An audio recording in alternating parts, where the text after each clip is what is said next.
want to say a few things. Last time we discussed possibilities of changing our curriculum, but I guess some things are just tradition.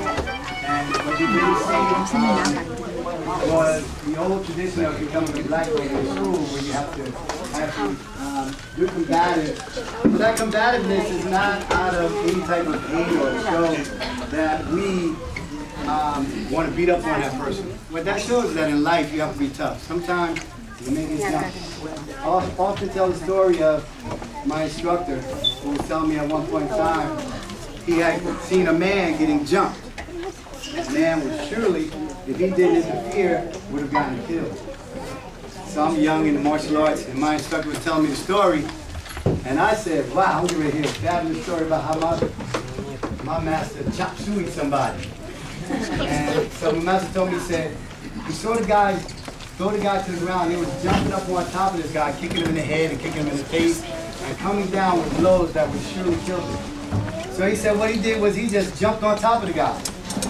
He took all the kicks, took all the punches, took all the stick beating, until he was just tired of beating him.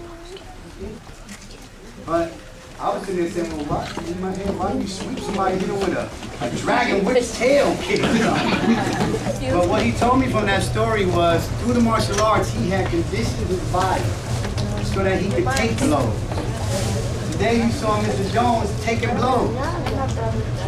But he'll be up and walking tomorrow. Because his body is conditioned to take punishment. And he can survive through that. So the moral behind that story is, you don't have to fight everyone. And sometimes you may have to give up yourself to protect someone who does not want to protect themselves. But if you're called to do that, you have to be in condition. That is why it's been very important that today we went to a physical test. Keep your body in physical condition. Also, you guys went to a mental test. A lot of times, I heard so many different stories. Such and such wanted to quit on the track. Somebody else wanted to quit halfway through all their forms. Somebody else wanted to quit halfway through their fight. Somebody stumbled when they were reading. But like I teach you before, you may fall down 100 times, but you get up 101 times. You understand? You do not let life get you down. Through learning the martial arts, you become tougher than the average citizen out there. You understand? Because you're learning to blend your mind, your body, and spirit and become one. You understand? So from your master, I'd like to say, number one, like I always say, thank you to the parents. Because without you, number one, they wouldn't be these guys. All right? The other thing I would like to say is thank you for choosing our school. Because out of the number of schools that you could have chosen, you chose my school. So I take that very personally. I'd like to give my dear gratitude to you by saying thank you from the bottom of my heart. Because I don't think I would be me without having one of your children touch my life.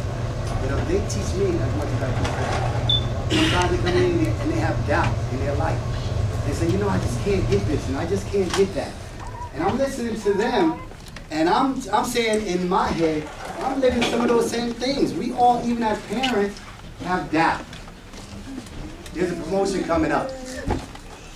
You may be the perfect person for that job, but you doubt your own ability. You don't go for it. Oh, I'll go for it next time. I'm not ready. Not me. Why should I step out there? You guys are their parents. Some of the things that we teach them, we have to live it. We have to be living examples to these children because they are our future. And if you don't be the living example, you know the alternative. Who's going to be their role model? Who are they going to look to get guidance from? It has to come from you. You can't thrust these kids into Taekwondo and say, get in shape, eat right, don't do this and don't do that if you're home smoking. You can't tell them to live right if you're drunk every night. They see and they will do exactly what they see. You guys entrust your parents, your children to me. That's your most precious jewel. This is my most precious jewel. That is my most precious jewel. I do not let them see me do things that I don't want them to do.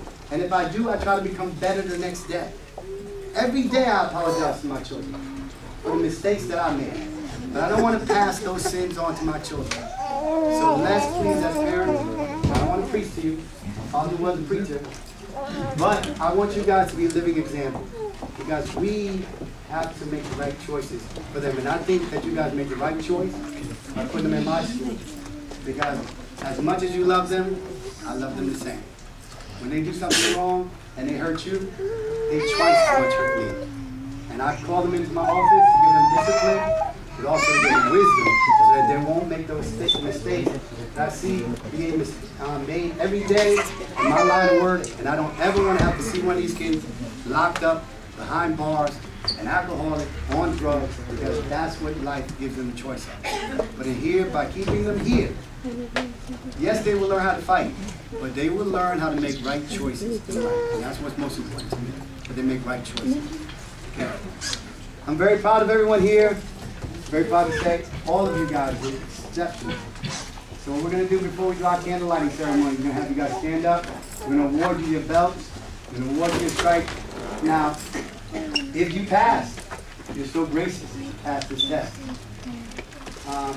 Next week, on Thursday, all of your belts will be here for those people who pass. Now, some people tested, and some people may not have done well on both things.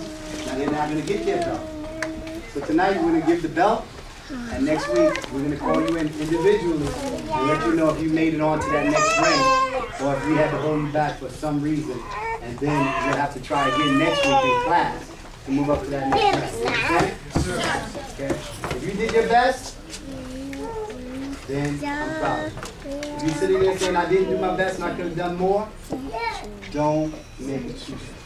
Give your all. You understand? You want to stand up? So you're going to start with the smile here. Turn up! And yeah. Someone called them up and you're going to bring them to the front and turn it up. Back to the front. Turn up! Can you? ATS. Very good.